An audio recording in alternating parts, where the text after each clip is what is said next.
अस्सलाम वालेकुम नाज़रीन, देख रहे हैं आप आपस की बात। मैं हूं मुनीब फारूक। नाज़रीन, सुन तो आपने लिया होगा, बताने की जरूरत नहीं कि पाकिस्तान ने फैसला कर लिया है कि नेटो सप्लाई को बहाल कर दिया जाए। कमरुज़्ज़मान कायरा साहब अभी प्रेस ब्रीफिंग कर रहे थे, उन्होंने कहा कि गैरत का मामला था, कौमी गैरत का मामला था, कोई सौदेबाजी नहीं की गई, कोई ट्रांजिट फी की बात नहीं हुई। ड्रोन्स के ऊपर मामलात इसी तरह आगे बढ़ते रहेंगे, बातचीत जारी रहेगी। पाकिस्तान की सॉवरेंटी को किसी भी सूरत में वायलेट करने की इजाजत नहीं दी जाएगी। इस तरह का वाकया, सलाला के टाइप का वाकया रिपीट ना हो, इसकी भी कोवेनेंट्स लिए गए हैं, इसके भी वादे ले लिए गए हैं शायद। अब देखना यह है कि जो गवर्नमेंट ने किया है और जिस तरह से अपॉलॉजी आई है, क्या यही अपॉलॉजी पाकिस्तान चाह रहा था और क्या शुरू से अमेरिका इसी तरह की अपॉलॉजी देना चाहता था? नाज़रीन, ये बहुत अहम है। मैं चाहता हूं कि सेठी साहब से गुफ्तगू का आगाज करने से पहले, क्योंकि आप जानते हैं इस प्रोग्राम के अंदर हमने आगे बहुत सी इंपॉर्टेंट चीजें भी डिस्कस करनी है, लेकिन ये आज की सबसे बड़ी खबर है। मैं चाहता हूं नाज़रीन, इसी के हवाले से इस साल जनवरी में हमने क्या डिस्कशन की, वो भी बहुत इंपॉर्टेंट है सुनना। पहले 2 महीनों की कुछ इंपॉर्टेंट बातें जरा सुनिए, उसके बाद आपको किसी एक बात से चौंकाएंगे भी। रिग्रेट की बात हुई, कॉम्पेंसेशन की बात हुई, मगर वो जो लफ्ज अपॉलॉजी का है उससे एवरीथिंग शॉर्ट ऑफ दैट हुआ। मगर वो नहीं हुई और हम अभी तक ये कह रहे हैं कि अपॉलॉजी होनी चाहिए।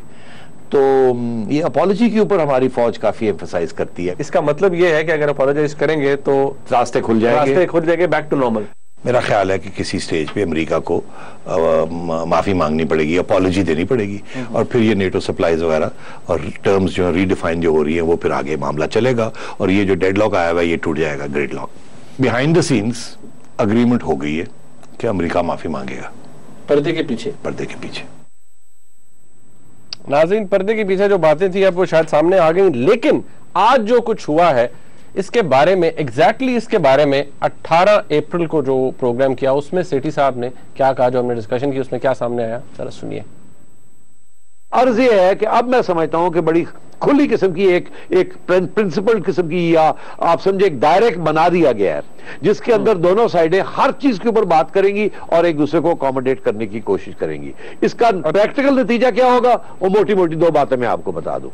एक ये कि नेटो सप्लाई लाइंस खुल जाएंगी और हम ये जरूर कहेंगे कि इसके अंदर हथियार नहीं आ सकते, ये नहीं आ सकता, वो नहीं आ सकता, मगर जो अमेरिका चाहेगा वो इसमें से लेके जाएगा और ना हम उसके कंटेनर्स खोलेंगे, ना हम उनके साथ जरा तनकीद करेंगे। ऊपर से हमने बात कह दी, मगर अगर वो उनके नेशनल इंटरेस्ट की बात है, उनकी नेशनल सिक्योरिटी की बात है, तो कंटेनर्स के अंदर बाकी चीजें भी ले जाएं, हम ना इधर देखेंगे ना उधर देखेंगे, हम आंखें बंद कर लेंगे। ड्रोन जरूर होंगी, ड्रोन स्ट्राइक्स होंगी और सप्लाई लाइन बंद नहीं होगी। नाज़रीन, अब सेठी साहब से गुफ्तगू का आगाज करते हैं। सेठी साहब, सबसे पहले तो क्या हाल है आपका, और दूसरी बात ये, मैं आपको जवाब देने से पहले सवाल ही कर देता हूं कि सेठी साहब, जो अपॉलॉजी आई है, आपने भी प्रेस स्टेटमेंट पढ़ ली है हिलरी क्लिंटन की, आपको क्या लगता है ये वही अपॉलॉजी है जो पाकिस्तान पहले दिन से मांग रहा था, और क्या ये वही अपॉलॉजी है जो अमेरिका पहले दिन से देना चाह रहा था? नहीं, पाकिस्तान तो कुछ मुख्तलिफ अपॉलॉजी मांग रहा था पहले दिन से, मगर अमेरिका इससे ज्यादा अपॉलॉजी देने के लिए तैयार नहीं था। अर्ज ये है कि प्रेसिडेंट ओबामा ने खुद माफी मांगी है अफगानिस्तान से, मगर यहाँ हमारे यहाँ प्रेसिडेंट ओबामा ने कुछ नहीं कहा। हिलरी क्लिंटन साहिबा ने ये जो स्टेटमेंट आया ये उनकी तरफ से आया, सॉरी कहा है, रिग्रेट का लफ्ज इस्तेमाल हुआ है, सॉरी का लफ्ज इस्तेमाल हुआ है, अपॉलॉजी का लफ्ज, मिस्टेक्स का भी लफ्ज इस्तेमाल हुआ है, मगर अपॉलॉजी का लफ्ज इस्तेमाल नहीं हुआ। इससे ज्यादा वो पहले भी कहने के लिए तैयार नहीं थे और अब भी उन्होंने इससे ज्यादा बात नहीं की। पहली बात तो ये है। दूसरी बात ये है मुनीब के यही चीज वो फरवरी में करने के लिए तैयार थे, जबकि आपकी सियासी हुकूमत ने यह फैसला किया कि नहीं, अभी आप रुक जाएं और हम पहले पार्लियामेंट से मंजूरी ले लें। पार्लियामेंट जब आपको कहेगी कि आप अपॉलॉजी करें या माफी मांगें या रिग्रेट करें या सॉरी कहें, तो फिर आप सॉरी कीजिएगा। अफसोस इस बात का कि पार्लियामेंट ने तो खैर 35 पॉइंट्स की लिस्ट बनाई थी रजा रबानी साहब ने, और उसके बाद मोटे मोटे 8 पॉइंट या 9 पॉइंट भी बने, और आपने देखा कि कितनी अमेरिकन डेलीगेशंस आई और कितनी गई, और हमने कितनी तवील ये नेगोशिएशंस की। यहां तक के बात ये चल रही थी कि जी वो कंटेनर्स की नेगोशिएशन भी होगी, $2,000-5,000 पर कंटेनर, ये सारी बातें चल रही थी। आपको याद है ये सब डिस्कस हुआ था? जी हाँ बिल्कुल। और ये सारी बातें फरवरी के बाद शुरू हो गई थी, जबकि पार्लियामेंट का जो प्लान था वो रजा रबानी साहब ने अनवेल किया था। और आज क्या हुआ? आज ये हुआ कि जो 5 माह पहले अमेरिका करने के लिए तैयार था, वो आज आपने 5 महीने के बाद ये सारा गोल मटोल करके, कभी इधर कभी उधर, कभी आंखें दिखाना, कभी पीछे हटना, कभी पार्लियामेंट, कभी हुकूमत, कभी अस्करी क़यादत, कभी ये कभी वो, और आज आपने वही बात एक्सेप्ट कर ली है जो 5 महीने अमेरिका पहले आपको कह रहा था कि चलिए बात को आगे बढ़ाएं, इसको खत्म करें, हम ये कहने के लिए तैयार हैं और ये लेन देन करने के लिए तैयार हैं। और आपने बहुत लंबे चौड़े डिमांड्स क्रिएट कर दिए। 5 महीने आपने टाइम वेस्ट किया, अपना भी, मुल्क का भी, और सारी दुनिया से आइसोलेट होते गए, और अब जाके आपने वही बात की है जो 5 महीने पहले भी हो सकती थी। तो अर्ज ये है कि मैं तो समझता था कि हाँ, कुछ ना कुछ तो बात तो ये 5 महीने ये लगा रहे हैं तो कुछ ना कुछ तो तकड़ी बात करेंगे, मगर मैं आपको बहुत अफसोस से ये कह रहा हूं आज कि ये आपकी अस्करी क़यादत और आपकी सियासी क़यादत, इन दोनों ने हथियार बिल्कुल गिरा दिए, और इन्होंने ये जो फैसला किया है, ये फैसला बहुत एक कमजोर रियासत का फैसला है और एक मजबूत रियासत का फैसला नहीं है। और इसके बारे में ये क्यों मजबूरी क्यों थी, वो भी बड़ी एक दिलचस्प बात है। अगर आप चाहें तो वो भी हम डिस्कस कर सकते हैं कि क्या मजबूरी थी अब जो पहले 5 माह पहले नहीं थी, कि अब इन्होंने आके जल्दी जल्दी ये सब कुछ हर बात की मान ली है। अच्छा, एग्जैक्टली सेठ साहब, मैं ये जरूर जानना चाहूंगा आपसे इस मजबूरी के बारे में। एक साथ इसके एडिशनल जो बात मेरे ज़हन में आती है कि हमने यहाँ पर as a matter of fact जब पार्लियामेंट के अंदर डिस्कस हुआ, बहुत से लोगों ने कहा कि ड्रोन्स की बात तो तीसरी दफा हो रही है, तो हमने, I am sorry to use the word, लेकिन हमने बड़ी बढ़के मारी है यहाँ पर। कायरा साहब ने भी रिपोर्टली हमारे ही प्रोग्राम्स में, यहाँ पर जियो न्यूज के प्रोग्राम्स में कहा जी कि हो ही नहीं सकता, ड्रोन्स अगर होंगे तो हम दोबारा बंद कर देंगे, सॉवरेंटी कभी वायलेट नहीं होने देंगी।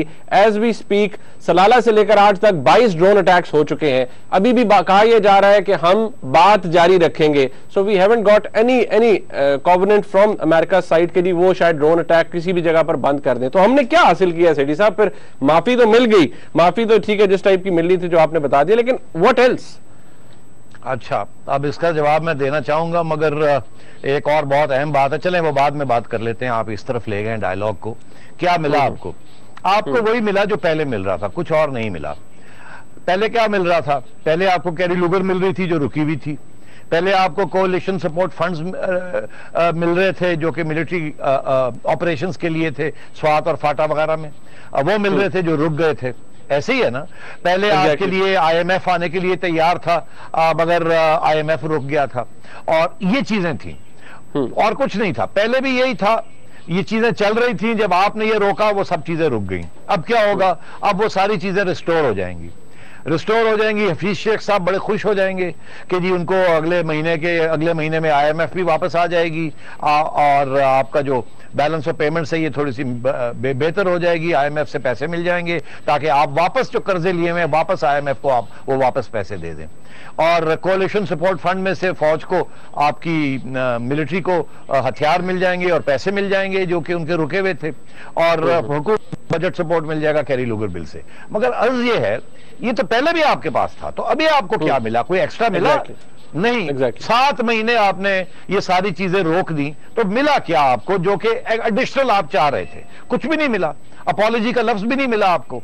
तो अर्ज ये है कि अब देखना ये है मुनीब कि इसके पीछे कोई और अनरिटन एग्रीमेंट है जो कि आपको नहीं बताई जा रही और हमें नहीं बताई जा रही, जिसके अंदर अमेरिका से कुछ और चीजें हासिल की जाएंगी।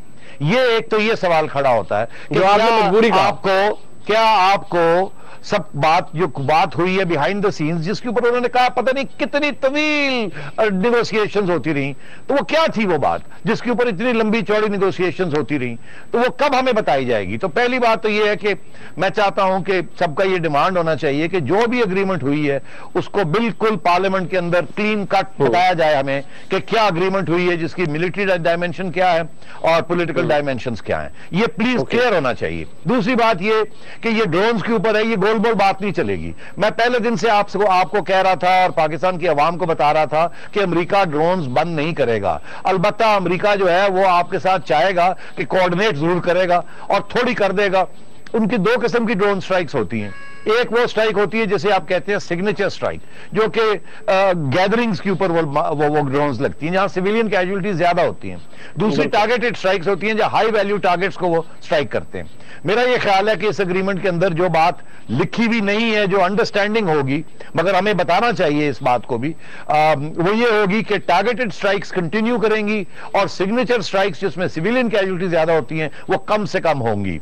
आपने देखा पिछले 3-4 जो ड्रोन स्ट्राइक्स हुई हैं उसमें सिविलियन कैजुअलिटीज बहुत कम हुई हैं। अभी हाल ही में एक इदारा है यहाँ अमेरिका में, लंदन में भी है, जहां उन्होंने ये कहा कि ये पिछली 4-5 ड्रोन स्ट्राइक्स जो हुई हैं ये बड़ी फर्क थी पुरानी ड्रोन स्ट्राइक से, क्योंकि ये सिग्नेचर स्ट्राइक्स नहीं थी, हाई वैल्यू स्ट्राइक्स थी।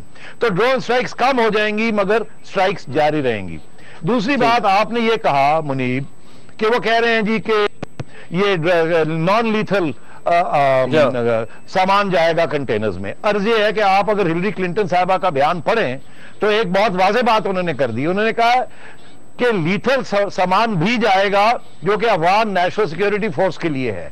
उन्होंने ये नहीं कहा कि लीथल सामान अमेरिकनों के लिए जाएगा, उन्होंने कहा वेपन जरूर जाएंगे उनके लिए जो कि अफगान आर्मी है। तो अरे भाई तो ये फिर क्या हो गया, किसको क्या पता कि अफगान आर्मी के लिए क्या है और अमेरिकनों के लिए क्या है। तो यहां भी कुछ भी चीज ये लोग नहीं अमेरिकनों से मनवा सके। तो मैं ये कह रहा हूं कि ये कंप्लीट। और फिर आपने देखा कि जो बयान आया है हिलरी क्लिंटन का, उन्होंने ये कहा दो बड़ी इंपॉर्टेंट बातें। पहले मैंने कहा अपॉलॉजी का लफ्ज इस्तेमाल नहीं किया। दूसरी बात ये कही कि हम दोनों सॉरी हैं, मतलब आपने भी कहा कि हम सॉरी हैं और हमने अमेरिकनों ने भी कहा सॉरी है। दोनों तरफ गलतियां की हैं, दोनों तरफ अपनी गलतियां तस्लीम करते हैं। अरे भाई ये क्या बात हुई, हम तो उनसे सॉरी करवाने जा रहे थे तो हम क्यों सॉरी कराएं, किस चीज? सोल्जर्स तो हमारे शहीद हुए हैं। हाँ, तो पहली बात तो ये उन्होंने कहा जी दोनों ने सॉरी कहा, दोनों ने अपनी गलतियां तस्लीम की। और तीसरी बात ये बहुत अहम है, इसको बिल्कुल अंडर एस्टिमेट नहीं करना चाहिए। ये जो कहा गया है कि हमने एक ढिला और नेटो ट्रक्स वगैरह के ऊपर जो है हम नहीं कोई पैसे लेंगे, तो ये जो सारी बात हो रही थी $5,000 और $3,000 और $2,000, तो ये कहां गई? वो जो सारी बातें पार्लियामेंट कह रही थी कि हमारे इतने अरब डॉलर्स का नुकसान हो गया हमारे सड़कों का और ये हो गया, उसका क्या हुआ? तो ये कोई और बात है, कोई अनरिटन एग्रीमेंट है, अनरिटन एग्रीमेंट में क्या क्या अग्रीमेंट है? तो ये सारी बातों के बहुत से सवाल खड़े हो गए हैं। और अगर ये हुकूमत और ये अस्करी क़यादत ये चाहती है कि अवाम को कॉन्फिडेंस में ले तो उसको लेना चाहिए। और अगर ये अवाम को कॉन्फिडेंस में नहीं लेंगे तो मैं आपको लिख के दे देता हूं, इस सियासी हुकूमत का बहुत नुकसान होने जा रहा है और इस अस्करी क़यादत का भी बहुत बड़ा नुकसान होने जा रहा है। सेठी साहब, आपने अभी अनरिटन एग्रीमेंट की बात की कि ऐसा क्या अनरिटन एग्रीमेंट है? ये बात जो आपने की एज इट सेल्फ ये उसकी निगेशन है उस पार्लियामेंट्री रेजोल्यूशन की। वहां कहा गया था कि कोई भी मुआहदा छुपाया नहीं जाएगा। अब अगर कोई बात सामने नहीं आती तो आपके नजदीक क्या वो बात है, क्या मजबूरी लगती है? इसके अलावा मोटी मोटी बातें तो हमारे सामने है, ड्रोन्स के ऊपर कोई कंक्रीट बात सामने नहीं आई, फिर क्या मजबूरी हो सकती है हमारी कि हमने यहां आके जिस तरह आपने कहा हमने हथियार डाल दिए? जी हाँ, मैं आपको बताता हूं क्या मजबूरी है। अब आपको मैं ले चलता हूं अमेरिकन कांग्रेस। अमेरिकन कांग्रेस के अंदर आपको पता है कि पिछले एक माह से एक डिस्कशन चल रही है। पहले वो कहते थे कैरी लूगर बंद कर दें, फिर वो कहते थे मिलिट्री एड बंद कर दें। अभी हाल ही में एक नया स्ट्रेटजी अमेरिका ने इख्तियार की थी, वो ये थी कि वो कह रहे थे कि हम लश्कर तैयबा और हक्कानी नेटवर्क को हम टेररिस्ट करार देना चाहते हैं और ये कानून बनाने जा रहे हैं। अच्छा, अर्ज ये है कि ये बहुत एक खतरनाक डेवलपमेंट थी, इसका डायरेक्ट टारगेट पाकिस्तान था। अगर अमेरिका ऐसा कानून पास करता है जिसमें वो कहता है कि लश्कर तैयबा एक टेररिस्ट ऑर्गेनाइजेशन है और हक्कानी नेटवर्क एक टेररिस्ट ऑर्गेनाइजेशन है, और उसका फिर ऑटोमेटिक मतलब यह निकलता है कि जो ममालिक या जो मुल्क इनको पनाह देता है या टॉलरेट करता है या इनके खिलाफ एक्शन नहीं लेता, वो भी एक स्पॉन्सर ऑफ टेररिज्म है। अगर ये अगर कानून अमेरिका में पास हो जाता है तो पाकिस्तान को फिर ये लेबल लग जाएगा as a sponsor of terrorism. As a sponsor of terrorism फिर आपके खिलाफ उसी किस्म के सैंक्शंस लग सकते हैं जो कि ईरान के ऊपर लगते रहे हैं और ममालिक के ऊपर लगे हैं। पहले लीबिया के ऊपर लगे थे, उसके बाद सीरिया के ऊपर, स्पॉन्सर ऑफ टेररिज्म। तो ये बहुत ही खतरनाक डेवलपमेंट हो रही थी और इस डेवलपमेंट को रोकने के लिए, बचने के लिए आपकी अस्करी क़यादत और आपकी सियासी क़यादत ने बैठ के सोचा कि अगर ये हो गया तो फिर तो सारा कुछ ही हमने लौटा दिया, फिर तो सारी दुनिया हमारे खिलाफ हो जाएगी, फिर ये यूनाइटेड नेशंस में भी जाके बहुत कुछ कार्रवाई कर सकते हैं हमारे खिलाफ, और फिर इनको ये मौका भी मिल जाएगा कि ये सलाला एक नहीं 10 और सलाला करने का। तो ये एक बहुत खतरनाक नई डेवलपमेंट होने जा रही थी जिसको अब रोक दिया गया है। दूसरी बात मैं आपको बता दूं, जो प्रेशर पाकिस्तान के ऊपर और पाकिस्तान की अस्करी क़यादत के ऊपर नया प्रेशर क्या आया, और किसी ने अभी तक इसके ऊपर तज्जिया नहीं किया। मैं आपको बात बता रहा हूं कि ये जो हाल ही में सऊदी अरेबिया ने एक साहब जिनका नाम अबू जिंदल है उनको हवाले कर दिया है, और इंडिया की रॉ और इंडिया की आईबी उनको इंटेरोगेट कर रही है। वहां ये कौन साहब है? ये वो साहब हैं जो कहते हैं कि इन्होंने मुंबई ऑर्गेनाइज किया था। और मैं आपको ये बता दूं कि अगर ये साहब वहां हिंदुस्तान में बैठ के ये कह देते हैं कि इसमें लश्कर तैयबा या आईएसआई मुलव्वस थी, तो ये एक बहुत ही खतरनाक डेवलपमेंट हो सकती है। और मैं ये समझता हूं ये लेटेस्ट प्रेशर ये आया है, सऊदी अरेबिया ने जब इस शख्स को हैंड ओवर किया है टू द इंडियंस, ये मैं 100% यकीनी से आपको बता रहा हूं कि ये अमरीकनों का कहने के ऊपर सऊदी अरेबिया ने इस शख्स को इंडिया के हवाले किया है, और इंडिया ने के पास ये शख्स चला गया, और सारी जो है आपकी जिसमें आपने स्पॉन्सर किया है कुछ लोगों को या आपके तल्लुकात थे उन लोगों के साथ, ये एक नई डेवलपमेंट हुई है। तो ये दो डेवलपमेंट्स की वजह से आपकी अस्करी क़यादत के ऊपर सख्त प्रेशर आ गया है, और आपकी सियासी क़यादत के ऊपर सख्त प्रेशर आ गया है कि ये ना हो कि अब बिल्कुल हम आइसोलेट हो जाएं, यहां हम $2000 मांग रहे हैं पर कंटेनर और वहां वो सैंक्शंस लग जाएं और बिल्कुल इतनी खतरनाक सिचुएशन हो जाए कि आप दुनिया में बिल्कुल आइसोलेट हो जाएं।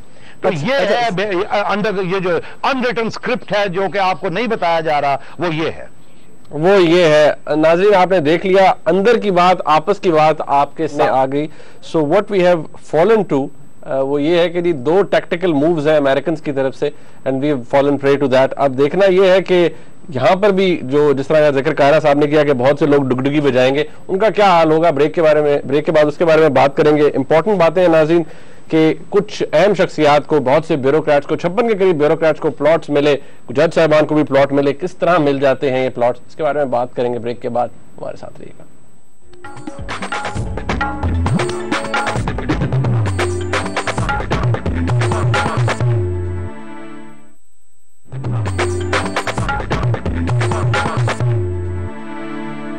नाज़रीन, जिन लोगों का जिक्र कायरा साहब ने किया कि बहुत से लोग डुगडुगी बजाएंगे, बहुत से लोग इसको प्ले अप करेंगे, और जारी बात है अपोजिशन करेगी। अभी मैं देख रहा था कि शफकत महमूद साहब ने काफ़ी इसके ऊपर तनकीद की। उन्होंने कहा जी पार्लियामेंट के थ्रू फैसला आना चाहिए था, ये डीसीसी की मीटिंग के बाद अनाउंस हो गया, इनफैक्ट वो जारी थी तो उससे पहले अनाउंस हो गया। सेठी साहब, अब ये क्या होगा? दिफा पाकिस्तान काउंसिल का बड़ी थ्रेट उनकी तरफ से आती थी, ये हम ऐसे कर देंगे, ऐसी की तैसी हम नहीं खोलने देंगे, तो अब क्या और दे ऑन बोर्ड? मतलब जारी बात है ऑब्वियसली मिलिट्री की कंसेंट से आया है ना, तो आपको क्या लगता है कि अब वो पीछे चले जाएंगे या अभी तक वो प्रोटेस्ट करेंगे?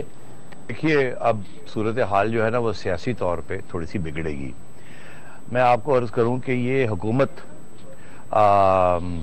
के ऊपर ये प्रेशर था, इनको ये फिक्र था कि अगर इन्होंने अमरीकनों की बात ना मानी तो अमरीकन शायद फौज के साथ इकट्ठ करके और फौज को इनकरेज करें कि वो फौज कोई ऐसा कदम उठाए जिससे हुकूमत का नुकसान हो जाए। तो हुकूमत को ये फिक्र था कि अब हम अमेरिका से अगर सिविलियन हुकूमत आइसोलेट हो गई तो फिर इन्हें कौन प्रोटेक्ट करेगा, पैसे कहाँ से आएंगे, कैसे सर्वाइव करेगी। फौज को भी इसी किस्म का परेशानी थी। फौज को ये परेशानी थी कि अगर ये काम ना किया जाए तो फिर फौज को बिल्कुल आइसोलेट कर दिया जाएगा एंड गेम में, जो अफगानिस्तान की एंड गेम है। और ये जो सैंक्शंस लगेंगे जिसके अंदर स्टेट स्पॉन्सर ऑफ टेररिज्म हो जाएगी, ये एक बहुत बड़ी खतरनाक डेवलपमेंट हो सकती है। तो फौज के ऊपर भी ये प्रेशर था कि ये अमेरिका के साथ बात ना मानी तो फौज का नुकसान हो जाएगा, और इधर हुकूमत का भी ये डर था कि ये ना हो कि फौज और अमेरिका मिलके कुछ कर ले और हमारी छुट्टी ना हो जाए। तो इस किस्म के टेंशन्स भी चल रही थी जिसमें अस्करी क़यादत और सियासी क़यादत दोनों ने आके ये फैसला किया। मगर ये फैसला अवाम में बैठेगा नहीं। उसकी वजह बड़ी सीधी सी है। अब हमने ये जो 7-8 महीने जो इतनी बातें हुई हैं, इतना प्रोपेगेंडा हुआ है, इतनी हमने खड़े होकर बुड़के मारी हैं, तो अब कैसे इसको आप लोगों को हजम करवाएंगे ये सारी बात? एग्जैक्टली जी आज ही असूलों की बात थी और तो कोई बात ही नहीं थी, गैरत की, कौमी गैरत की। तो इस कौमी गैरत की बात थी, तो ये नहीं कोई यकीन करेगा। मैं ये समझता हूं कि ऑपोजिशन और इमरान खान और नवाज शरीफ साहब इसको पूरा एक्सप्लॉइट करेंगे। उन्हें अब ये नहीं होगा कि पाकिस्तान का क्या हशर होता या ना होता अगर वो ये अस्करी क़यादत और सियासी क़यादत ये फैसला ना करती। बेहतर था ये 8 महीने 7 महीने पहले कर लेते, जब से इतना बड़ा ये बहुआ नहीं बना हुआ था। और ये जो 7 महीने के बाद जो किया है इसमें बहुत सी नए इश्यूज खड़े हो गए। तो अब ये है कि ये सियासी, आपने देखा अभी ये प्यू रिसर्च ने जो एक पोल दिखाया है उसमें ये कहा है कि लोग अमेरिका के बारे में सिर्फ अपना दुश्मन मुल्क नहीं समझते, बेशतर लोग 75% उसको दुश्मन समझते हैं, मगर ये भी ये समझते हैं कि अमेरिका से जो इमदाद मिलती है, फौजी इमदाद जो मिलती है और जो इकोनॉमी के लिए बजटरी सपोर्ट जो मिलता है, इकोनॉमिक जो इमदाद मिलती है, आम लोगों का ये ख्याल है बिल्कुल हमें इसका कोई फायदा नहीं है। और लोग ये समझते हैं, आपने ये प्यू रिसर्च के अंदर ये भी पोल में ये बताया गया कि वो समझते हैं कि ये जो मिलिट्री जो एड मिल रही है इसका भी हमें कोई फायदा नहीं है, और ये जो इकोनॉमिक एड मिल रही है ये भी इसका भी कोई फायदा नहीं, हमें नहीं चाहिए। तो आपकी अस्करी क़यादत ने और आपकी सियासी क़यादत ने इन्हीं दो पहलू के ऊपर बैठ के ये सारे फैसले किए, और उस तरफ आवाम का रुख कहीं और है, और ऑपोजिशन जो है वो धन-धना रही है और वो आवाम को और भी उकसाएगी और मीडिया भी उकसाएगा। मैं आपको फैक्चुअल पोजीशन बता रहा हूं, मैं ना उकसाना चाहता हूं ना कुछ किसी चीज को छुपाना चाहता हूं, मैं सिर्फ सियासी तज्जिया कर रहा हूं। मैं आपको ये बता रहा हूं कि ये फैसला 7 महीने पहले आता तो बेहतर था, ये जो 7-6 महीने बाद आया है इसके साथ नुकसान हो जाएगा इस हुकूमत का भी और अस्करी क़यादत का भी। उसकी वजह यह है कि बहुत से लोग नाराज होंगे अपनी अपनी कंस्टिट्यूंसीज के अंदर कि ये हुआ क्या। और मैं आपसे ये कहता चलूं कि मुझे अफसोस इस बात का है कि सियासी जमातों को एक प्लेटफॉर्म पे खड़े होके इत्तेफाक के साथ मुतहद होके ये फैसला नहीं किया। अब लगेगा ऐसे कि ये पार्लियामेंट की बात तो मनवाई नहीं, ये इन दोनों ने बैठ के एक अलग फैसला कर लिया है। और मुझे ऐसे लगता है कि ना नवाज शरीफ साहब, ना फजल, ना इमरान खान, ना डिफेंस काउंसिल, ये कोई भी इस बात को नहीं मानेंगी और तनकीद दिन ब दिन बढ़ेगी, और ये हुकूमत का नुकसान बहुत हो जाएगा, क्योंकि हुकूमत एक इलेक्शन की तरफ जा रही है। हुकूमत का ये ख्याल है कि उनको 4 पैसे मिल जाएंगे, ये कैरी लूगर के और कोalition सपोर्ट मिल जाएगी, बजट के अंदर कोई पैसे आ जाएंगे, और शायद पैसे आने की वजह से 1 महीने के अंदर अंदर पैसे आ जाएंगे और ये बिजली का बहरान जो है उसको थोड़ा बहुत हल कर लेंगे। मैं समझता हूं कि ये देर आया दुरुस्त नहीं आया, और इस 4 पैसे जो भी मिलेंगे इसके साथ हुकूमत का कोई फायदा नहीं होगा, इलेक्शन में नुकसान होगा, अपोजिशन को प्रोपेगेंडा पॉइंट्स मिल गए हैं। सेठी साहब, यानी कि आपके कहने का मतलब है कि इस फैसले के जो इस वक्त आया है इसके नतायज अच्छे नहीं होंगे? जी, इसके शॉर्ट टर्म नतायज इस हुकूमत के लिए अच्छे नहीं होंगे। अलबत्ता ये 7 महीने पहले आ जाता तो मुल्क के लिए इसमें बड़े मफाद थे। देर आया दुरुस्त नहीं आया से मेरी मुराद ये है कि अब जो नुकसान होगा ये सियासी गवर्नमेंट का होगा, लोग इसको नहीं माफ करेंगे। अच्छा, आपने डिस्टिंग्विश कर दिया शॉर्ट टर्म और लॉन्ग टर्म, तो लॉन्ग टर्म क्या बेनिफिट है एज स्टेट ऑफ पाकिस्तान को? देखिए, लॉन्ग टर्म तो आप अमेरिका के साथ तल्लकात नहीं तोड़ सकते, बहुत नुकसान हो सकता है, होगा और होता रहा है। ये तो बिल्कुल फजूल बात है कि जी आप अमेरिका को आंखें दिखा के और घर बैठ जाएं और फिर आप चलाने की कोशिश करें। ऐसे तो हो नहीं सकता, दुनिया में कोई मुल्क करता नहीं है। निगोशिएट करते हैं, अपने मफाद में अपनी बात करते हैं। मगर मुझे अफसोस इस बात का है कि इन लोगों ने 9 महीने लगाए हैं, अपने मफाद भी प्रोटेक्ट नहीं कर सके, और जो बात 7 महीने पहले हो रही थी उसको नहीं किया। ये जो सारे पैसे और हथियार अब लेने जा रहे हैं ये 7 महीने पहले मिल जाते तो शायद ये जो अभी क्राइसिस आई है इकोनॉमिक और मिलिट्री, ये ना होती। और ये जो अमेरिका के साथ लड़ाई झगड़े शुरू हो गए जिसके साथ अमेरिका अब आपको बिल्कुल एतमाद में लेने से परहेज करेगा, और जिसको जो आप नहीं चाहते, आप चाहते एंड गेम में आपका भी बहुत बड़ा इंपॉर्टेंट रोल हो अफगानिस्तान में। मैं समझता हूं आपने अपने आप को बहुत नुकसान पहुंचाया है जिस तरीके के साथ आपने इस सारे मामले को मिस हैंडल किया है। मिस हैंडलिंग हुई है। नाज़रीन, यहाँ ब्रेक लें, ब्रेक के बाद जब वापस आएंगे तो जिस अहम इशू की तरफ मैंने इशारा किया था उसके बारे में बात करेंगे, कोशिश करेंगे कि आपकी लाइव कॉल्स भी लें, बहुत से मैसेजेस आ रहे हैं, हमारे साथ रहेगा।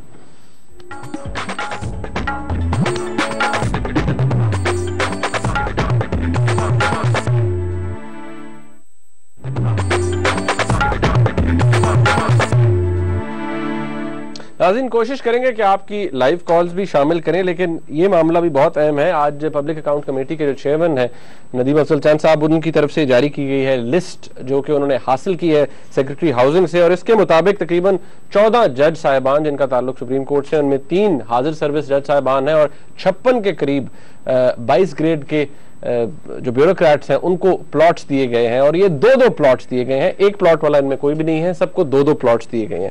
सेठी साहब, ये आपको क्या लगता है, ये जो 2 प्लॉट्स का मामला है, ये कोई पॉलिसी होती है क्या, ये कानून के मुताबिक है 2 प्लॉट्स देना? क्योंकि ये बात समझ नहीं आती, एक प्लॉट की तो चले बात स्ट्राइक करती है, लेकिन 2 प्लॉट्स किस चक्कर में मिलते हैं लोगों को? यार मुनीब, ये कोई नई बात नहीं है, बहुत पुरानी बात है।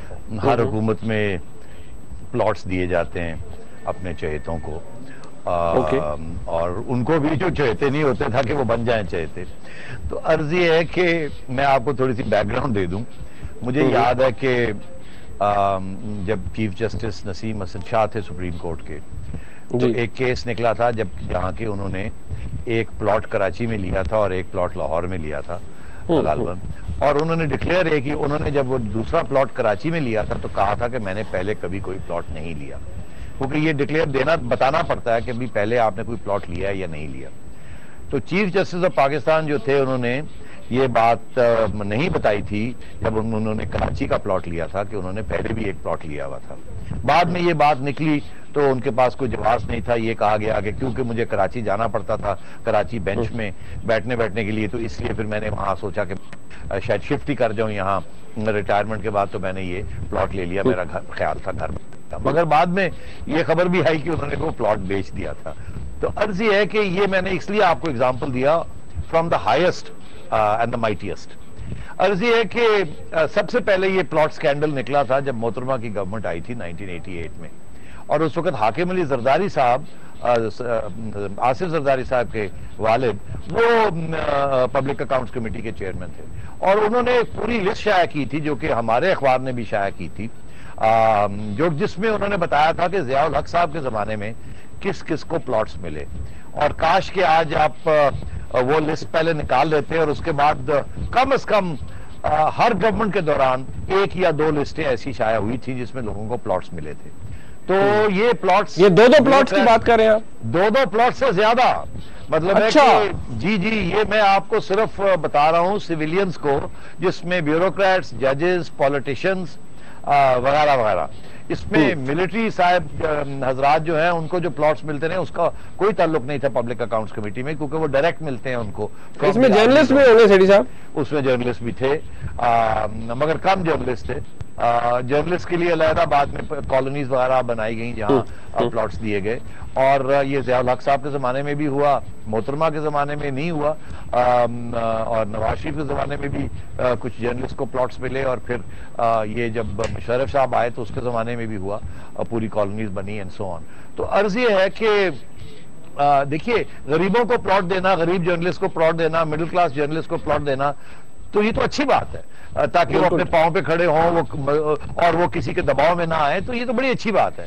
मगर अमीरों को प्लॉट्स देना और अमीर बनाना, और वो प्लॉट्स जो है आपके खजाने से जाना, ये बड़ी ज्यादती है अवाम के साथ, क्योंकि ये खजाना जो है ये अवाम का खजाना है। ये किसी एक हुकूमत का या एक जर्नैल का या एक मिलिट्री डिक्टेटर का या एक जज का खजाना नहीं है, ये अवाम का खजाना है। तो अर्ज ये है कि मैं आपको ये बताऊं, बड़ी एक छोटी सी कहानी आपको बताता हूं, उससे आपको एहसास होगा कि ये कैसे होता है।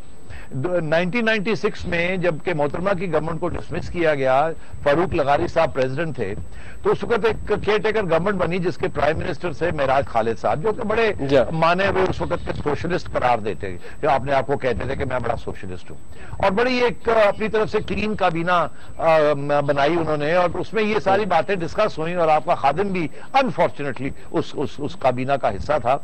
हम भी तारीख राहों में मारे गए, सोचा कुछ अच्छे काम होंगे, वहां जाके पता चला कि यहाँ तो अच्छे काम वाली जगह ही नहीं है, यहाँ तो बुरे ही काम होते हैं। तो वो तो बाद में पता एहसास हुआ, हम तो बड़ी अच्छी नीयत से वहां गए थे। और वहां क्या हुआ, सबसे पहले वहां बैठ के हम लोगों ने वहां ये फैसला किया, क्योंकि एक सेक्रेटरी साहब ले आए एक लिस्ट के, जी हमने प्लॉट्स देने हैं गवर्नमेंट सर्वेंट्स को, कहा ये गवर्नमेंट सर्वेंट्स को।